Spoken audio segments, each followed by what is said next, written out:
Abramos as nossas Bíblias em Lucas, capítulo 24, versículo 27 e os versículos 44 a 48. Lucas, capítulo 24, versículo 27 e os versículos 44 a 48. Os irmãos podem permanecer assentados enquanto faremos esta leitura. E começando por Moisés e por todos os profetas, explicou-lhes o que dele se achava em todas as Escrituras. Depois lhe disse: são estas as palavras que vos falei, estando ainda convosco, que importava que se cumprisse tudo o que em mim estava escrito na lei de Moisés, nos profetas e nos salmos. Então lhes abriu o entendimento para compreenderem as Escrituras. E disse-lhes: assim está escrito, que o Cristo padecesse e ao terceiro dia ressurgisse dentre os mortos, e que em seu nome se pregasse o arrependimento para a remissão dos pecados a todas as nações, começando por Jerusalém. Vós sois testemunhas destas coisas. O tema da nossa reflexão é o seguinte: o livro de Jesus. O livro de Jesus. E hoje, por se tratar de um culto alusivo ao dia da Bíblia, nós vamos exatamente refletir o conteúdo daquilo que Jesus expressa a respeito do seu livro, o livro de Jesus. A Bíblia, alguns aspectos antes de entrarmos propriamente dito aqui nesses textos. A Bíblia, ela foi escrita basicamente em dois idiomas: o Antigo Testamento no idioma hebraico e o Novo Testamento no idioma grego. O Antigo Testamento são 39 livros, o Novo Testamento 27 livros, fazendo um total de 66 livros. Porém, 66 livros é uma unidade. A Bíblia é uma unidade. Pessoas que escreveram em épocas diferentes, não se conheceram fisicamente. Por exemplo, o apóstolo Pedro não conheceu Moisés. Jeremias não conheceu Moisés. No entanto, de Gênesis a Apocalipse, nós temos uma unidade. E no decorrer dos textos aqui, nós vamos ver porque a Bíblia é uma unidade. Vejamos o que Jesus diz a respeito do seu livro. Lucas capítulo 24, versículo 27. E começando por Moisés e por todos os profetas, explicou-lhes o que dele estava, ou o que dele se achava em todas as Escrituras. Portanto, tudo que Moisés escreveu apontando para o Messias. A partir do versículo 44 a 48, Jesus continua. Depois lhe disse: são estas as palavras que vos falei, estando ainda convosco, que importava que se cumprisse tudo o que de mim estava escrito na lei de Moisés, nos profetas e nos salmos. Então lhes abriu o entendimento para compreenderem as Escrituras. Portanto, Jesus delimita qual conjunto de livros: a lei de Moisés, os profetas e os salmos, e todo esse conjunto de livros falando a respeito do Messias, isto é, falando a respeito de Jesus. E continua ele, e disse-lhes: assim está escrito, que o Cristo padecesse. Essa palavra Cristo no hebraico é Messias, aquele prometido. Então, por que a Bíblia é uma unidade? Todo o Antigo Testamento estava mostrando a realidade de que o Messias viria no futuro. E quem é o Messias? O Messias é a presença de Deus de forma corpórea. Todo o Antigo Testamento, Deus se manifestou através da forma espiritual. Porém, quando o Verbo se fez carne e habitou entre nós, agora não era mais Deus de forma espiritual, era Deus de forma corpórea. E todo o Antigo Testamento estava apontando para o dia em que esse fato iria acontecer. Não mais Deus de forma espiritual, mas Deus de forma corpórea. E em João capítulo 1, versículo 1, diz isso de uma forma bem clara. No princípio era o Verbo, e o Verbo estava com Deus, e o Verbo era Deus. E no versículo 14, João capítulo 1, versículo 14 diz: e o Verbo se fez carne e habitou entre nós. Então, quando nós falamos da Bíblia, a Bíblia ela é única, porque ela é o livro de Deus, ela é o livro de Jesus. E a revelação total da Bíblia é exatamente mostrando toda a realidade de Deus para nós. Mas aí nós vamos para o texto que mostra exatamente a origem da doutrina que está escrita na Bíblia. João capítulo 7, versículos 15 a 17. João capítulo 7, versículos 15 a 17. Então os judeus se admiravam, dizendo: como sabe este letras sem ter estudado?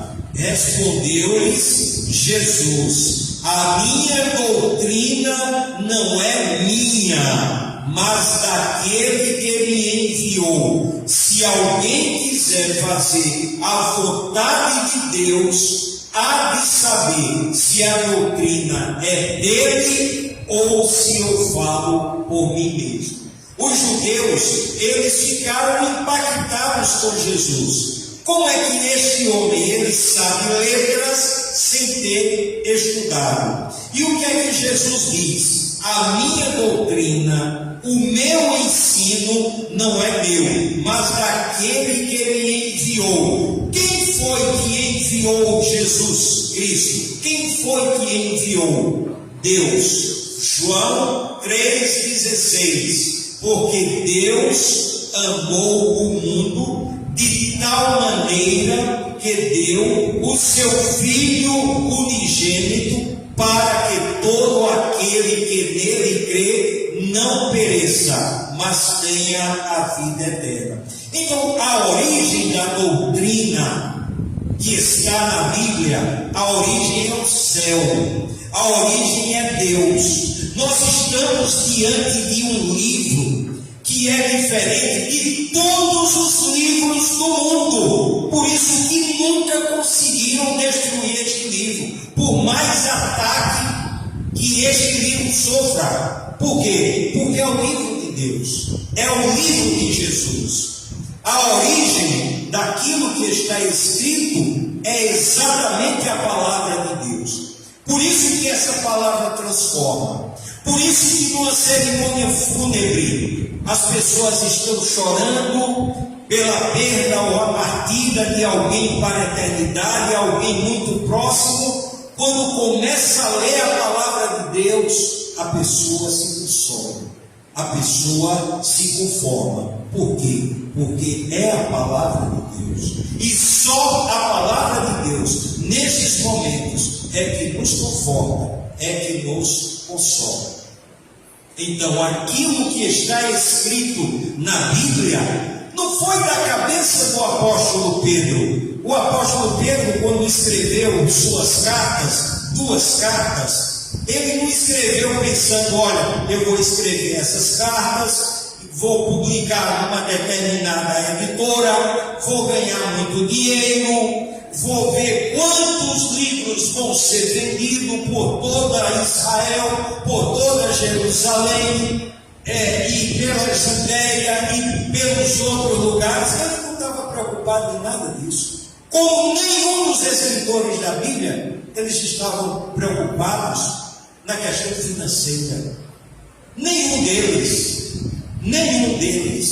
Por quê? Porque o que eles estavam escrevendo era o que Deus mandava. E eles estavam escrevendo para que nós hoje pudéssemos ler a palavra de Deus hoje, dia 11 de dezembro de 2022. Hoje, a mesmíssima palavra, a palavra de Deus. Então, a origem do que está revelado é o céu. E isso nós devemos pregar para o mundo, queira, aceite ou não aceite, mas a gente tem que dizer isso para o mundo. Outra coisa a respeito da doutrina, a respeito da Bíblia, vamos verificar em Romanos, capítulo 16, versículo 17 e 18. Romanos, capítulo 16, versículos 17 e 18. Agora, essa preocupação, os escritores da Bíblia, eles tinham essa preocupação de orientar. E aí nós vamos ver que orientação o apóstolo Paulo dá para a igreja de Roma, para os cristãos de Roma. Olha o que é que ele diz. Romanos, capítulo 16, versículos 17 e 18. Rogo-vos, irmãos, que noteis os que promovem dissensões e escândalos contra a doutrina que aprendestes. Desviai-vos deles, porque os tais não servem a Cristo nosso Senhor, mas ao seu ventre, e com palavras suaves e lisonjas enganam os corações dos inocentes. Então, eles tinham a preocupação de mostrar a qualidade da doutrina, o que era trigo e o que era palha, conforme Deus havia dito lá já em Jeremias.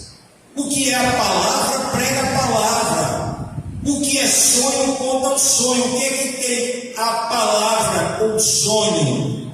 Então, já em Jeremias havia preocupação de Deus mostrando exatamente o que era a palavra de Deus e o que não era a palavra de Deus. Da mesma forma aqui, que qualidade, que controle de qualidade é esta? Veja bem, rogo-vos, irmãos, que noteis os que promovem dissensões e escândalos contra a doutrina que aprendeste. O que é um escândalo contra a doutrina? Por exemplo, sabonete da purificação. Aonde é que tem na Bíblia sabonete da purificação? Água do rio Nilo que Moisés bebeu. Onde é que está escrito isso? Fogueira santa de Israel. Onde é que está escrito isso? Isso é controle de qualidade. Ora, se num produto que a pessoa compra, um produto, um ser inanimado, a pessoa compra, a pessoa vai ter o quê? Procurar o quê? O controle de qualidade, um relógio que é bom e o relógio que é peba. Ele vai ver a qualidade. A mesma coisa é a doutrina. A doutrina que é do céu, ela permanece. Mas a doutrina que é inventada, o apóstolo Paulo está dizendo aqui: noteis os que promovem escândalos contra a doutrina. Por quê? Porque a doutrina, o ensino, é proveniente do céu. Então a gente tem que ensinar aquilo que está escrito na Bíblia e não inventar. Não dizer coisa que Deus não disse e nem tirar da boca de Deus coisa que Deus disse. Está escrito, está revelado. Isso chama-se controle de qualidade doutrinária. E veja o que é que o apóstolo Paulo diz. Como os enganadores eles se utilizam? Palavras suaves e lisonjas. O que é lisonjas? Lisonjas é aquela pessoa que vai querendo puxar o saco de alguém. Mas a palavra de Deus, ela é a verdade. Ela, quando é proclamada, não é para puxar saco de ninguém. Ela é para dizer a verdade, para que a pessoa não vá para o inferno. É a sã doutrina. Outra coisa que os enganadores estão interessados no seu próprio ventre, no seu próprio umbigo, no seu interesse pessoal e não em salvar almas. Não dizer a verdade para que as pessoas deixem o caminho do inferno e vá para o céu. Esses são os enganadores. E a palavra de Deus diz aqui claramente: rogo-vos, irmãos, que noteis os que promovem dissensões e escândalos contra a doutrina que aprendeste. Desviai-vos deles. É dura. Por quê? Tem se desviado essas pessoas que estão usando a palavra para estar mentindo, para estar enganando as pessoas, para estar enrolando as pessoas.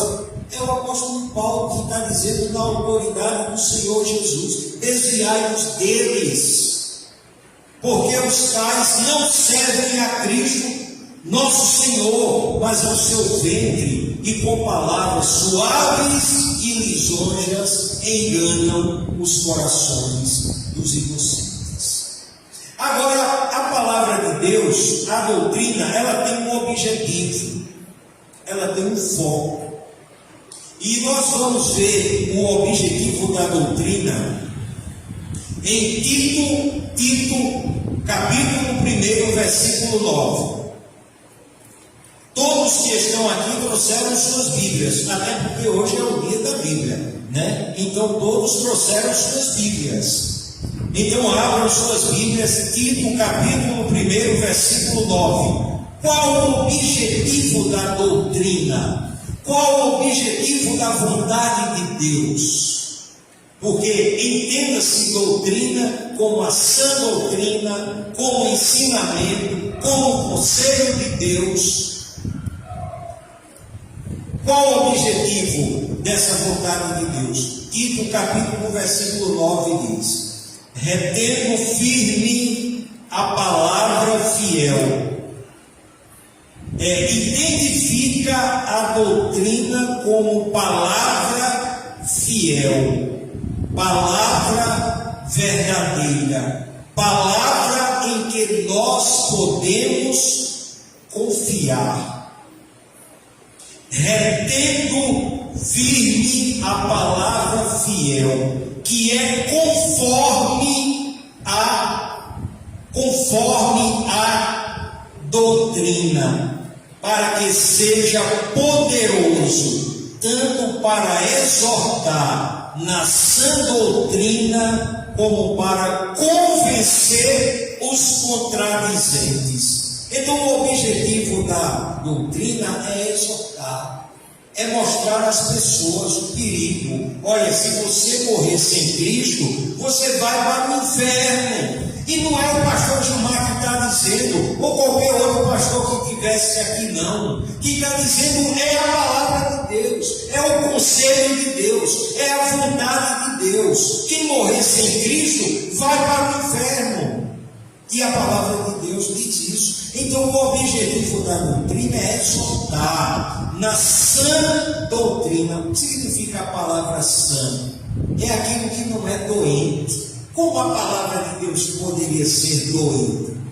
A palavra humana é uma palavra doente, porque tem origem do humano, mas a palavra de Deus não. Por isso que a gente pode dizer que é sã. É uma palavra que não é doente.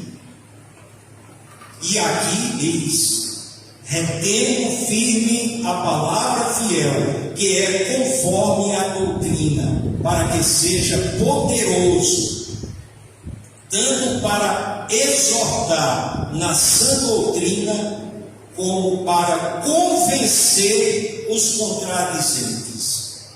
Em Tito, capítulo 2, versículo 1, o apóstolo Paulo orienta ainda em relação à doutrina. Veja o que é que diz. Tito, capítulo 2, versículo 1. Tu, porém, fala o que convém à sã doutrina. Então, quando uma pessoa vai pregar o Evangelho, ela deve pregar conforme, isto é, de acordo com a sã doutrina. Tu, porém, fala o que convém à sã doutrina. Aquilo que não convém à sã doutrina, a pessoa deve ficar o quê? Calado.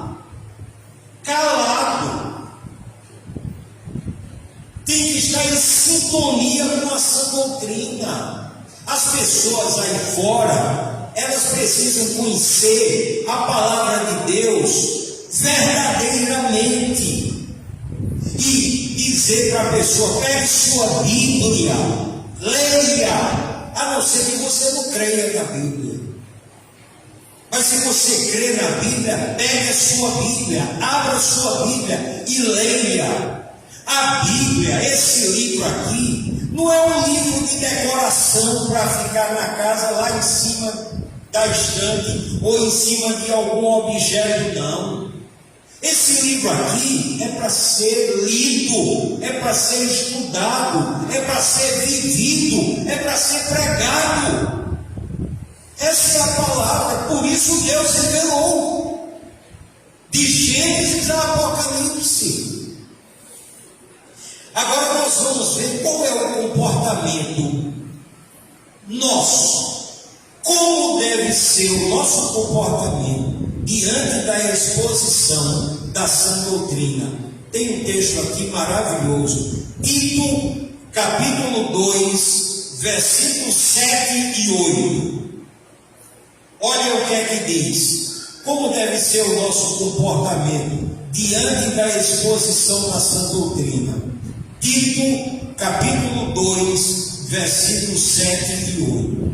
Em tudo que dá, por exemplo, de boas obras. Na doutrina mostra o que? Integridade, sobriedade, linguagem sã e irrepreensível, para que o adversário se confunda, não tendo nenhum mal que dizer de nós. Então, qual é o nosso comportamento diante da doutrina? Primeiro, integridade, isto é, retidão. Segundo, sobriedade. O que é sobriedade? Sobriedade é lucidez. Porque quando uma pessoa toma uma cachaça, diz logo, fulano não está sóbrio. Por quê? Porque a cachaça mexeu com a cabeça da pessoa. Ela perdeu a lucidez. Ela está embriagada. Ela perdeu a sobriedade. Espiritualmente, o que é perder a sobriedade? É a pessoa viver nesse mundo, deixa a vida me levar, como diz aquele cantor, deixa a vida me levar. Quem diz isso está perdido.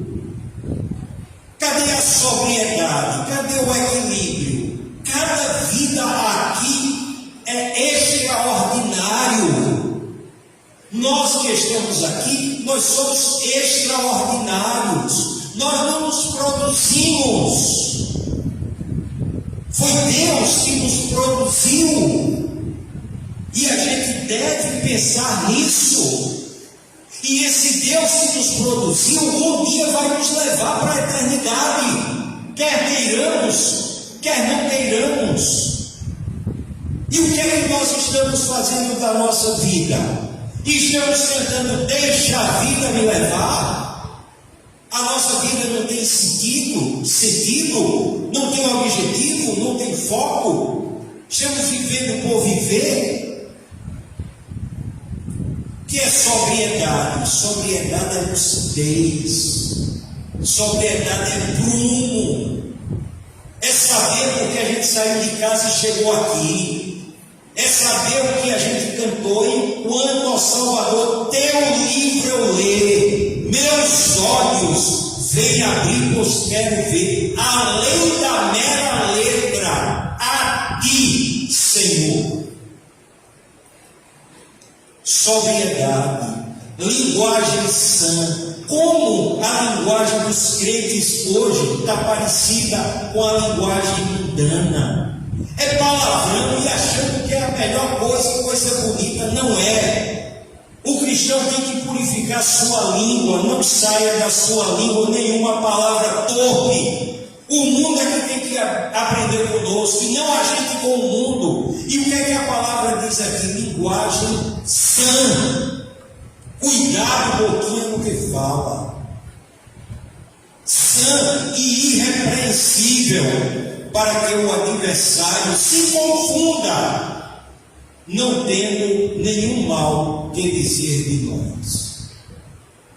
Mas o apóstolo Paulo, ele revela também, Deus através dele revela um período de tempo que iria acontecer algo terrível com a doutrina. Segundo Timóteo, capítulo 4, versículos 3 e 4. Veja o que é que o apóstolo Paulo diz. Segundo Timóteo, capítulo 4, versículos 3 e 4. Porque virá tempo em que não suportarão a sã doutrina. Esse tempo chegou.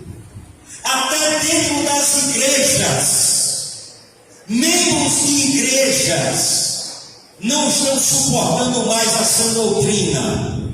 O pastor prega, quando termina, diz, pregou cajado, quase como que reclamando, porque pregou a palavra de Deus como deve ser pregada. Não estão suportando mais. Esse tempo chegou, porque virá tempo em que não suportarão a sã doutrina. Semana passada eu vi uma coisa estarrecedora, proveniente lá de estudiosos lá da Inglaterra, dizendo, olha, tem que a Bíblia modificar alguma coisa, porque ela não se adequa mais aos nossos dias.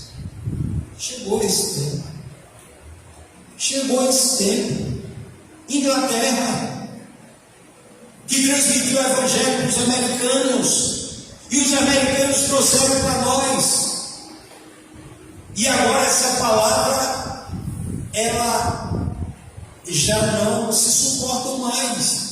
A sã doutrina. E o apóstolo Paulo diz aqui, porque virá tempo em que não suportarão a sã doutrina. Mas veja a continuidade do texto. Mas tendo grande desejo de ouvir coisas agradáveis, ajuntarão para si mestres segundo os seus próprios desejos, e não só desviarão os ouvidos da verdade, mas se voltarão às fábulas. O que é que o apóstolo Paulo está dizendo? Mestres desviados,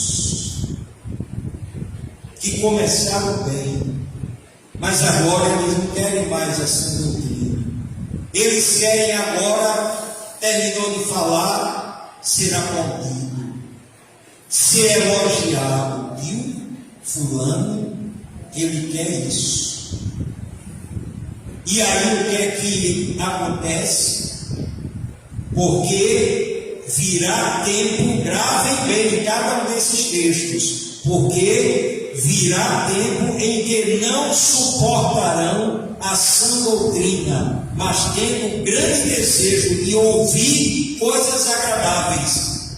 Quantas pessoas vão para determinados palcos para ouvir determinados mestres? Por quê? Porque chega lá, vai massagear o ego daquelas pessoas. Ela vai ouvir coisas agradáveis. Porque ela quer ouvir coisas agradáveis. Ela não quer ouvir, por exemplo, falar do inferno. Ela não quer ouvir falar, por exemplo, de que um dia o fulano vai estar dentro do caixão e vai partir para a eternidade. Não quer ouvir. Quer ouvir coisas assim, bem supérfluas, que não toquem lá no íntimo do coração dessas pessoas. E é o que aqui? Porque virá tempo em que não suportarão a sã doutrina, mas tendo grande desejo de ouvir coisas agradáveis, ajuntarão para si mestres segundo os seus próprios desejos, e não só desviarão os ouvidos da verdade, mas se voltarão às fábulas. E o que é fábula? Fábula é uma história, Chapeuzinho Vermelho, Cinderela. Eu disse apenas duas, mas tem muitas histórias. Como as pessoas gostam de ouvir essas histórias? Isso é fábula. Mas quando você abre a Bíblia, você ouve a palavra de Deus. É uma palavra que impactou no passado, impactou e impacta no presente e impactará no futuro. Por isso que Jesus disse: passará o céu e a terra, mas as minhas palavras jamais passarão. Em Atos capítulo 20, versículo 26 e 27. Atos capítulo 20, versículo 26 e 27. O apóstolo Paulo estava se despedindo de um ministério dele, de uma igreja em Éfeso, na Ásia Menor. E ele se encontrou com os anciãos daquela igreja, na cidade de Mileto. E aí, uma das coisas que ele diz, falando com aqueles anciãos que queriam que ele retornasse para a igreja de Éfeso, a qual ele tinha sido pastor durante um determinado período, aí ele diz o seguinte, Atos capítulo 20, versículo 26 e 27. Portanto, no dia de hoje, vos protesto que estou limpo do sangue de todos, porque não me esquivei de vos anunciar todo o conselho de Deus. A Bíblia é o conselho de Deus, para que a pessoa não vá para o inferno. Se uma pessoa tem uma Bíblia em casa e casualmente essa pessoa vai para o inferno, é porque nunca abriu a sua Bíblia, nem estudou, nem pediu que alguém ensinasse a Bíblia àquela pessoa. Porque quem tem uma Bíblia dentro de casa só vai para o inferno se quiser. Por quê? Porque a Bíblia é o conselho de Deus. E o apóstolo Paulo, ele estava dizendo: olha, eu não prevariquei, eu não deixei de pregar o Evangelho. Eu não estou limpo do sangue de todos porque eu construí um templo muito grande, ou porque eu fiz obras de caridade, isso, aquilo. Não, ele disse: eu estou limpo do sangue de todos, porque não me esquivei de vos anunciar todo o conselho de Deus. E o conselho de Deus é a doutrina, é a sã doutrina, é a vontade de Deus. Jesus Cristo, ele é o exemplo da integridade doutrinária. Nós podemos aprender com Jesus. João capítulo 18, versículos 18 a 21. João capítulo 18, versículos 18 a 21. Então o sumo sacerdote interrogou Jesus acerca dos seus discípulos e da sua doutrina. Respondeu-lhe Jesus: eu tenho falado abertamente ao mundo. Eu sempre ensinei nas sinagogas e no templo, onde todos os judeus se congregam, e nada falei em oculto. Por que me perguntas a mim? Pergunta aos que me ouviram o que é que lhes falei. Eis que eles sabem o que eu disse. Integridade doutrinária de Jesus. Eu tenho falado abertamente ao mundo. Eu sempre ensinei. Significa essa palavra ensinei, significa eu sempre doutrinei. Porque doutrinar significa ensinar. Eu sempre ensinei nas sinagogas e no templo, onde todos os judeus se congregam. Ele estava pregando para os judeus, ensinando os judeus. E aí ele diz ao sumo sacerdote: por que você está perguntando a mim a respeito da doutrina? Pergunta aos que me ouviram. Eles sabem, eles ouviram o que eu preguei. Portanto, a integridade doutrinária. Jesus era doutrinador por excelência. Ninguém jamais saía de perto de Jesus sem ter aprendido alguma coisa. Foi a mulher do fluxo de sangue, ele ensinou. Foi 5 pães e 2 peixinhos, ele multiplicou os pães. Foi em Caná da Galileia, ele transformou a água em vinho. Foi no momento em que os guardas iam prendê-lo e não prendeu, por quê? Os guardas disseram: nunca homem algum falou assim como este homem. Portanto, Jesus em todo lugar ele ensinava. Mas tinha um lugar por excelência que ele ensinava. Aonde era? Nas sinagogas e no templo. Quando uma pessoa se converte, ela vai ser doutrinada onde? Na casa de cada um de nós? Ela vai ser doutrinada aqui. Cultos doutrinários, escola bíblica dominical, culto de oração e doutrinamento, HCA, MCM, jardim de oração. Então aqui é o templo, e Jesus, ele ensinava no templo. Então quando a gente ensina no templo, a gente não está inventando nada, a gente está seguindo Jesus, está aprendendo com Jesus. Integridade doutrinária de Jesus. A escola bíblica dominical, por exemplo, é uma escola doutrinária, é para aprender a palavra de Deus.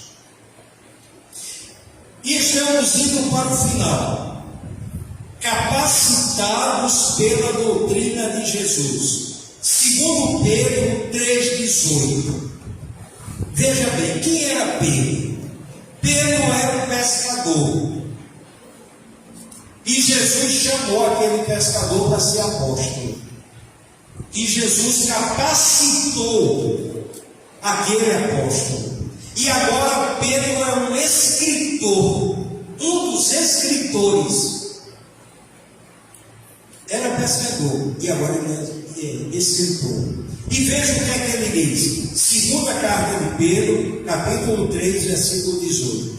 Antes, crescei na graça e no conhecimento de nosso Senhor e Salvador Jesus Cristo. A Ele seja dada a glória, assim agora como até o dia da eternidade. Veja bem, alguém que era pescador e agora está falando das coisas de Deus e falando com uma profundidade. Num pequeno texto, Pedro, segunda carta de Pedro 3,18, o que é que ele diz? Antes, crescer na graça. Antes de crescer em qualquer coisa, a gente deve crescer na graça. E no conhecimento de nosso Senhor e Salvador Jesus Cristo. Qual é o livro de Jesus para a gente ser capacitado? Está aqui, a Bíblia. Capacitados pela doutrina de Jesus. E caminhando mais já para o final, ler, estudar e compreender. Mateus 22, 29. Mateus capítulo 22, versículo 29. Um grupo religioso chegou para Jesus e fez uma pergunta. E num dado momento, Jesus disse para aquele grupo religioso chamado saduceus, que não acreditavam na ressurreição. Aí veja o que é que Jesus diz, Mateus 22, 29. Jesus, porém, lhes respondeu: errais, não compreendendo as Escrituras, nem o poder de Deus. Então não é somente ler, é ler, estudar e compreender. Procurar compreender o que Jesus está dizendo para cada um de nós. E por último, examinar as Escrituras. João 5,39. Veja o que é que Jesus diz: examinais as Escrituras, porque julgais ter nelas a vida eterna, e são elas que dão testemunho de mim. Duas coisas fundamentais na Bíblia. Primeiro, a vida eterna. Repetindo, examinais as Escrituras, porque julgais ter nelas a vida eterna. E a segunda coisa, e são elas, isto é, as Escrituras, que dão testemunho de mim. Quem está falando aqui? Jesus. Então toda a Bíblia fala a respeito do Messias. E quem é o Messias? É Deus de forma corpórea. Portanto, toda a Bíblia fala de Deus, desde o Antigo Testamento até o Novo Testamento. Por isso que a Bíblia não pode ser dividida. A pessoa diz: eu só quero o Antigo Testamento. Aí o outro grupo: não, eu só quero o Novo Testamento. De forma alguma. A Bíblia é unânime. Existe uma unidade de Gênesis a Apocalipse. Então, que nesta noite nós nos estendemos um pouquinho mais, mas que dia da Bíblia. Poderia até passar a noite todinha pregando, são 66 livros em um livro só, né? A gente passava até uma vigília aqui, estudando e pregando a palavra de Deus, mas foi o suficiente para que realmente a gente saia daqui convicto de por que a gente é cristão, por que a gente tem esse livro, por que a gente celebra um dia do ano que é alusivo ao dia da Bíblia. Muito embora a gente deve ler a Bíblia diariamente, conforme Salmo 1, versículo 2. Antes tem o seu prazer na lei do Senhor, e na sua lei medita de dia e de noite. Não é somente aqui. Portanto, que nessa noite a gente tenha filtrado alguma coisa, e quando sair dessa porta, a gente saia conhecendo um pouquinho mais daquilo que Deus revelou neste livro, e que pode atacar a Bíblia, pode dizer o que disser, continuará sendo o livro dos livros, a santa palavra de Deus, a palavra fiel e verdadeira, e a palavra que conforta, que consola, que transforma e que convence o pecador, para que ele não vá para o inferno. Portanto, que Deus nos abençoe. Amém.